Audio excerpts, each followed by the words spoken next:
The power of song as the voice of the people.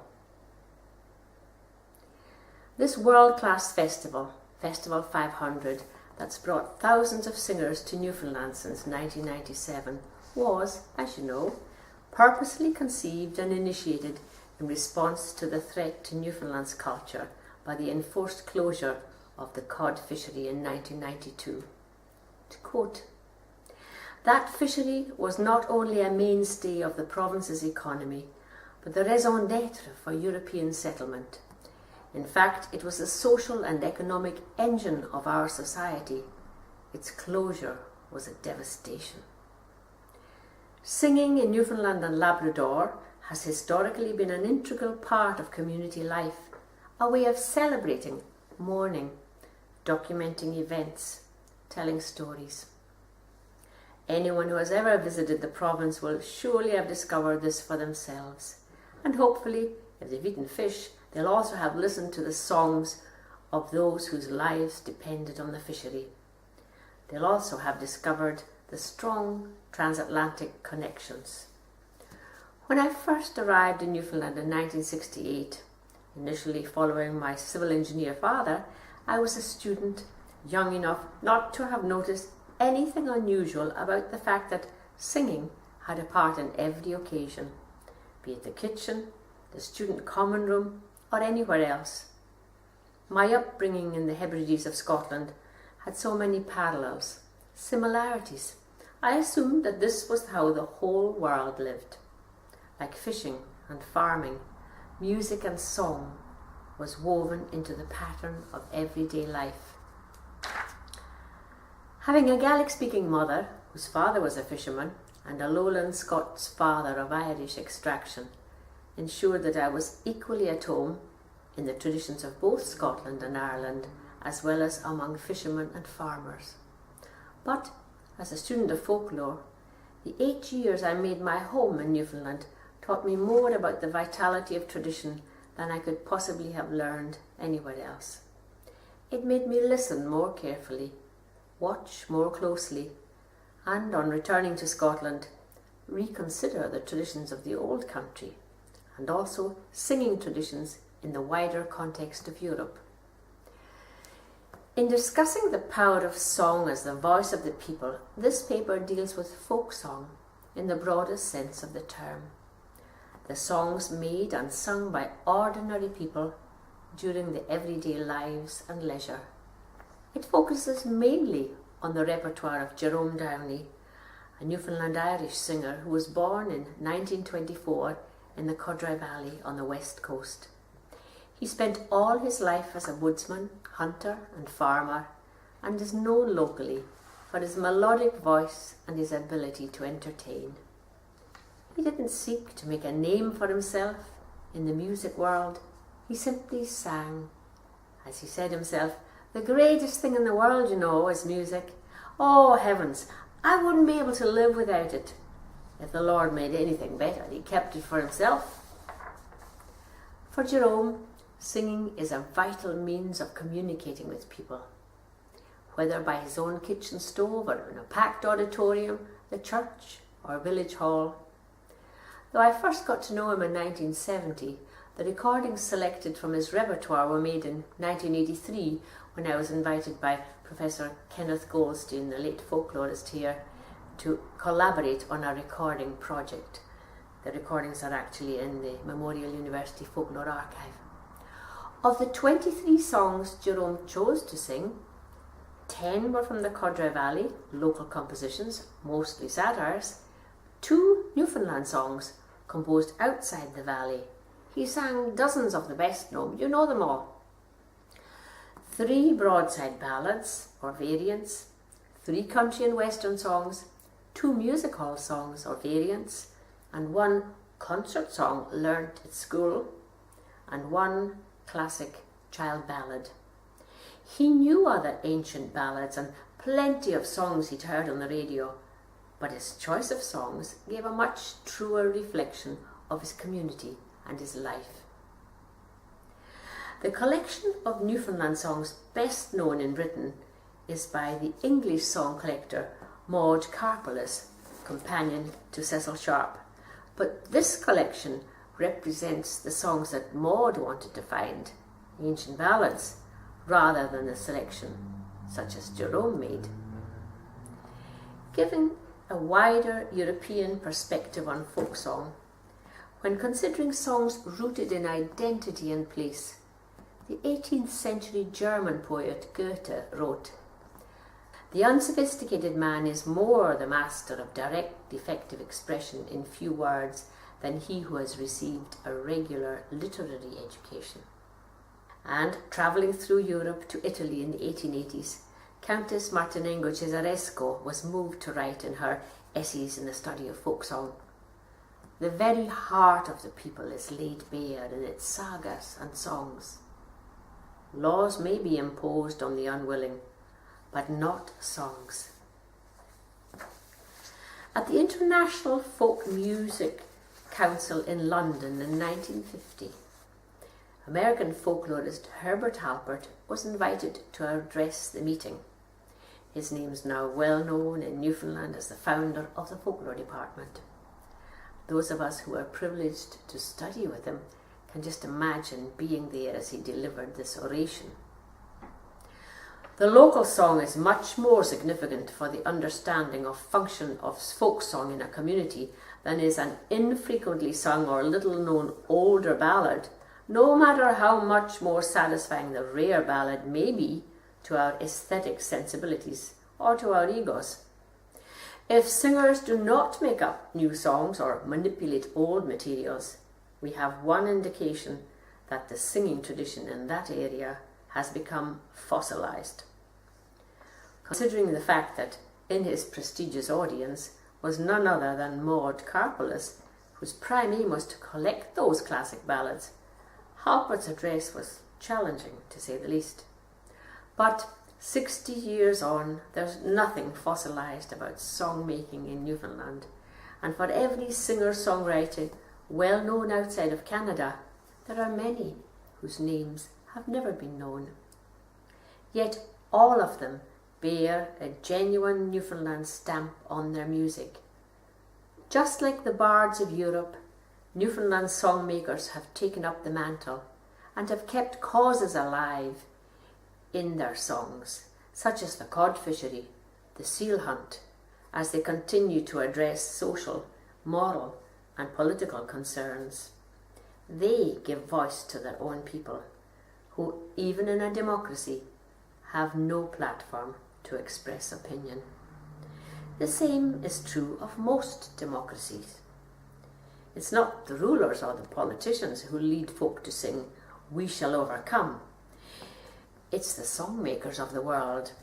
It's America's Pete Seeger or Joan Baez, Newfoundland's Ron Hines, Ireland's Tommy Sands, or Scotland's Hamish Henderson. It's they, not the politicians, who borrow words of the older songmakers such as Robert Burns, and they recognise the timelessness of their words. "Ye hypocrites, are these your pranks? To murder men and gie God thanks? Desist for shame, proceed no further. God won't accept your thanks for murder." And in 1794, Burns's words are as apt today as they were more than 200 years ago. In the Cordry Valley, as far back as anyone remembers, songs were sung in 3, sometimes 4 languages.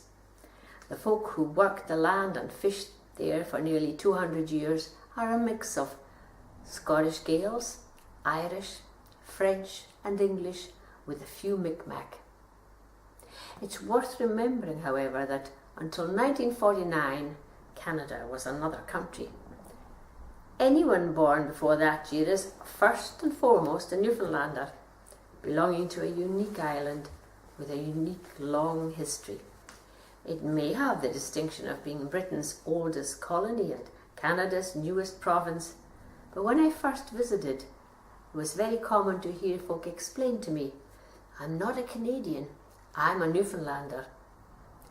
Jerome Downey was of the generation of young men and women who were in the prime of life when Newfoundland joined Confederation in 1949. They were the last of a generation to have seen adulthood as Newfoundlanders born and bred, and the first of a generation to raise children who would be Canadians.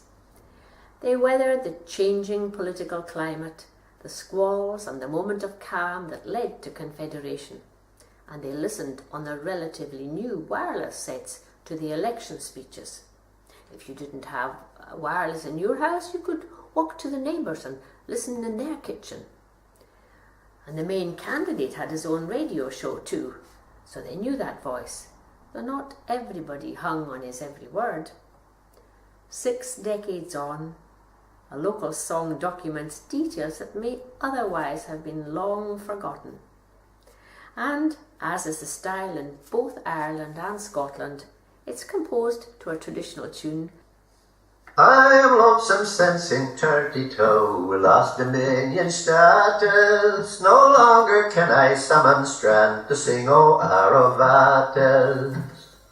A foreign gang came over here to rule and gather taxes, while natives toil to till the soil or labour with pickaxes. Composed by Codra Valley songmaker Hughie O'Quinn, this anti-Confederation song addressed some of the issues of the day and named the main political figure, Joy. Written from the point of view of folk living across the Gulf from Nova Scotia, and to the tune of The Girl I Left Behind Me, O'Quinn's song has a West Coast flavour, mentioning in one of his lines a Gaelic song popular at the time, Iravata. There can be no doubt that political songs possess an enviable power to keep alive issues that may have first come to light through a newspaper headline, a radio broadcast, or a fiery political speech. From newscast to newscast, however, one crisis seems to fizzle out as soon as the next one emerges. But if it becomes the subject of a song, even small details may be remembered for years, even centuries.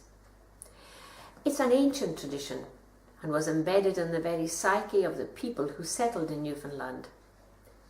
It's in the bardic outpourings of Ireland, Scotland, England and France, and it ranges across innumerable topics, commemorating heroes, remembering villains, victories, defeats, atrocities, acts of kindness, indiscretions, hilarity, the joy of love or even sex, hypocrisy, and so on. Historically, the bard had an honourable position in society, exemplified in Ireland and Scotland by the bardic lineage of centuries. As well as commanding respect, bards exercised a certain social control, to the point that some people feared lest any indiscretion be publicly revealed in song. Nobody was safe from the bard, not even other bards, who on one occasion might be delighted and amused by a fellow wordsmith, then, without warning, they may be tested and tried by the very same one. Such were the dynamics between two of the song makers who gave songs to Jerome. Even in ancient times, clan chiefs were wary of the bards, especially since many believed that they could become ill, even break out in boils, as a result of a satire.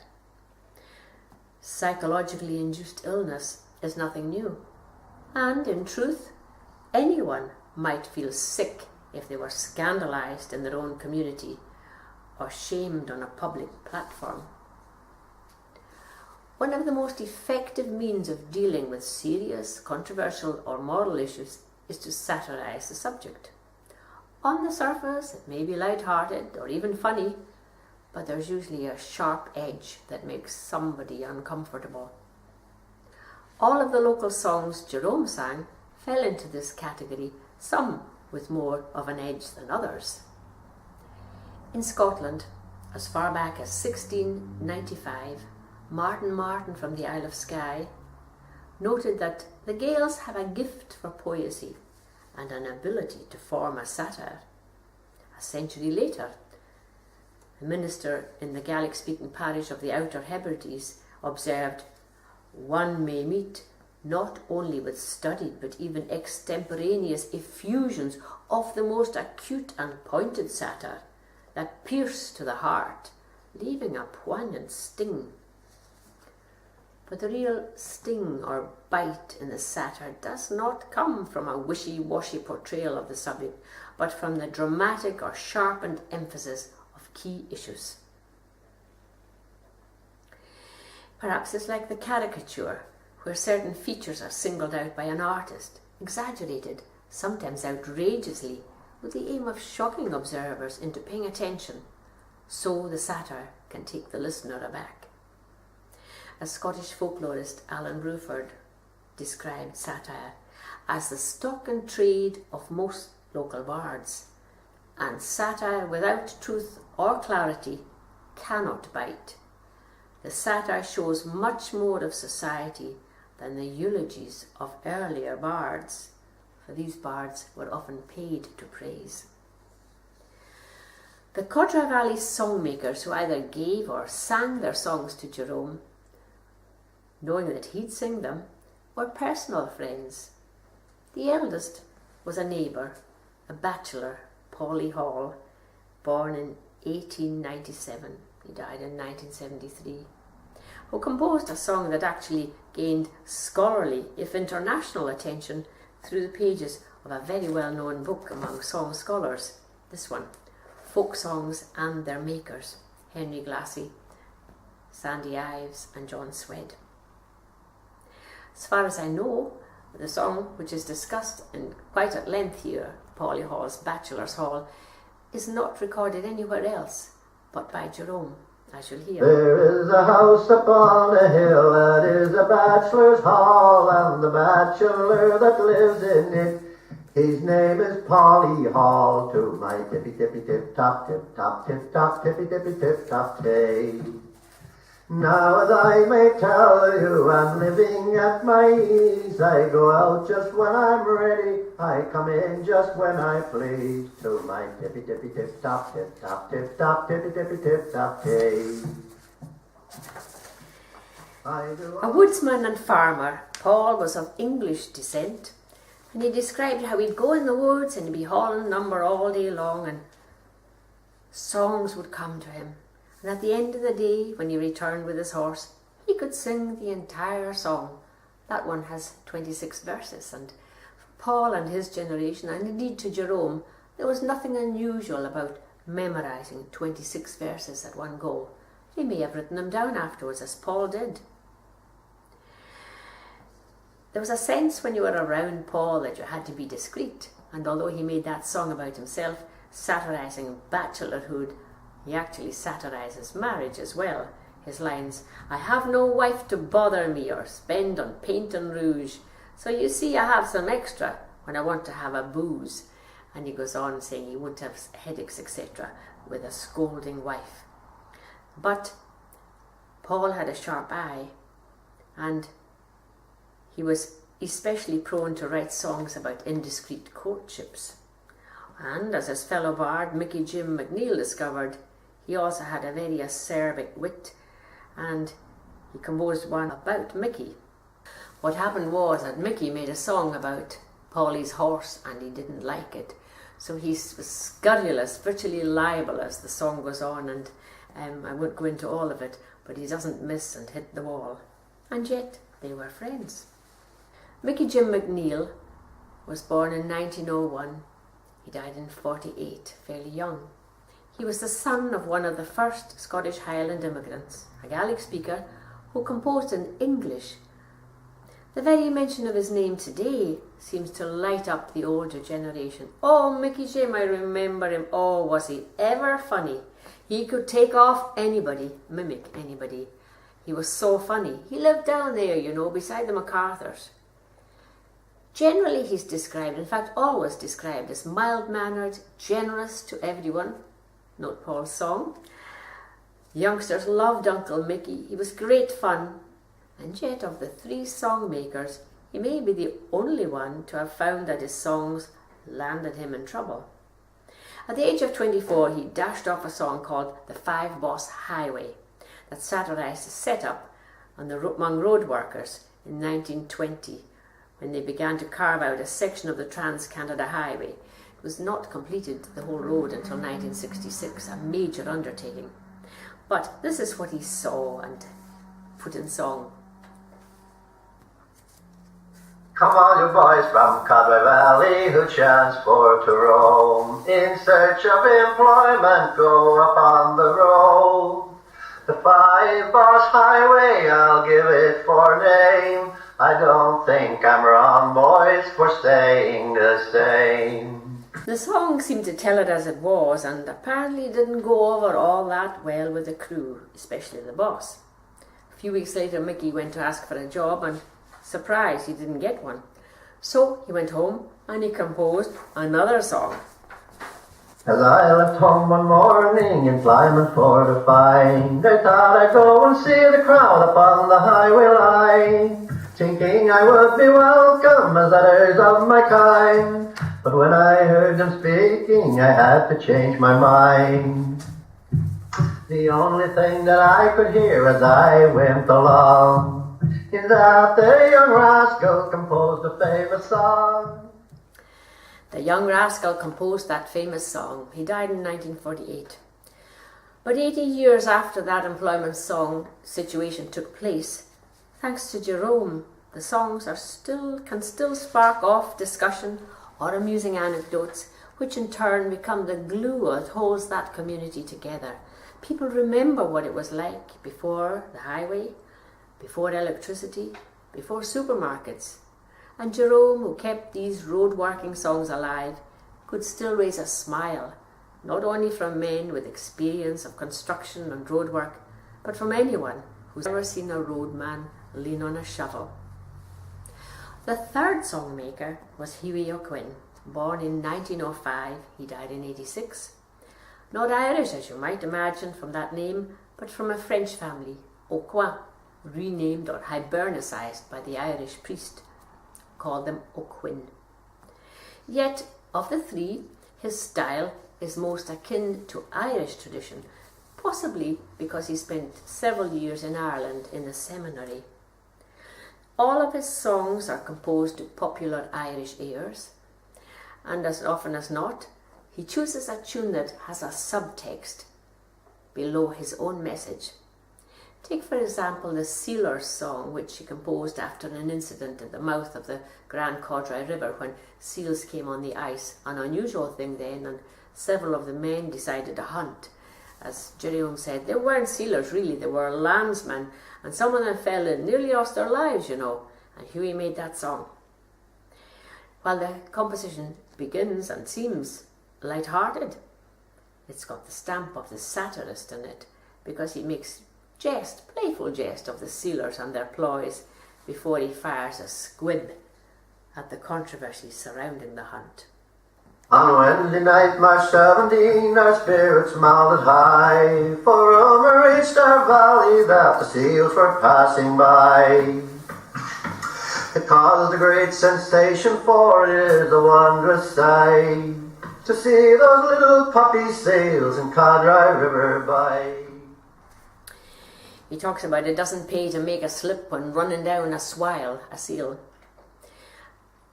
It's acceptable in this tradition to poke fun of misadventure, provided that the only hurt inflicted is to personal pride and not to body or soul. Maybe his choice of tune, however, the rebel song, The Waving of the Green, where they hang people for that hints at O'Quinn's real purpose, to have a go at the political rumblings that were erupting at the time. With the skill of the satirist, he succeeds, but he waits until verses 11 and 12 before considering the extent to which some people will go to test the law, and he poses a string of questions which, to the fisherman or hunter, are so absurd as they scarcely merit a response. And on their behalf, O'Quinn fires one final squib, well crafted, accurately aimed. I'm sure someday a demagogue will write up in a book the proper way to stun a cod before he takes the hook. So when the letter of the law triumphs over feeding the hungry, then logic is turned on its head. And for Jerome and his community, and for Newfoundland, the song might take on a much greater significance in the decades that followed. The banning of the centuries-old tradition of seal fishery, the inevitable destruction of the codfish, and the disastrous consequence that effectively put 30,000 Newfoundlanders on the dole. And, as every Newfoundlander knows, it was the cod fishery that drew folk to settle in Newfoundland.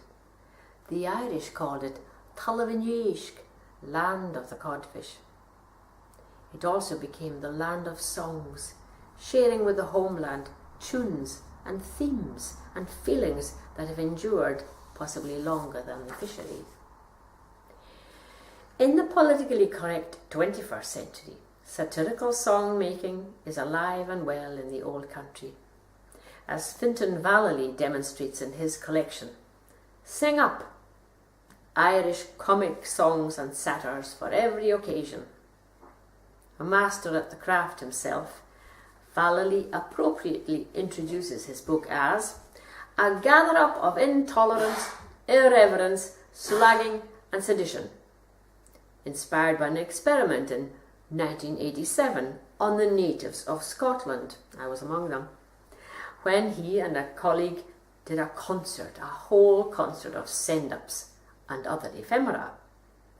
The topics covered include those touched on or tackled by Paulie Hall, Mickey Jim McNeil and Hughie O'Quinn.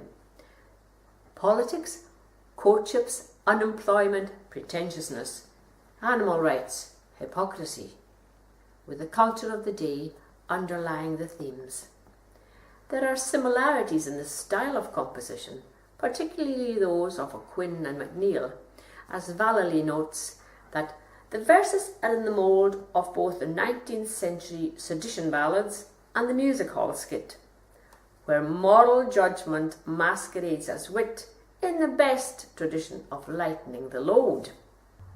In general, however, the Irish and the Scots share an ability to laugh at themselves, particularly through hard times. Jerome had a masterful sense of the dynamics of a setting when it came to choosing a song or a set list. His more serious subjects were certainly aimed to make folk stop and think, but never a cue to plunge into despair. In an instant, he would break into a song that had the whole company in laughter, such as this one, which he heard from his grandfather, for the Irish satirist can even make folk laugh at death. Malone forgot that he was dead, and he sat up in his coffin and he said, if this wait goes on a minute, just the devil I'll be in it. Oh, you'll have to make me drunk to keep me dead. Through songs, we sense the character, the spirit of our people. Through songs, our history is remembered, our concerns are addressed. As an old Greek folk singer explained to Countess Martinengo Cesarescu in the 1880s, I made this story into a song so as not to forget it. But the survival of a song depends on singers. Without singers, the song may lie dormant on a page. While this paper discusses the power of singing as the voice of the people, it is as much a tribute to Newfoundland's songmakers and singers, such as Jerome Downey, who for 8 decades not only sang for the joy of singing, but also to keep alive the memories, traditions, and concerns of his own people.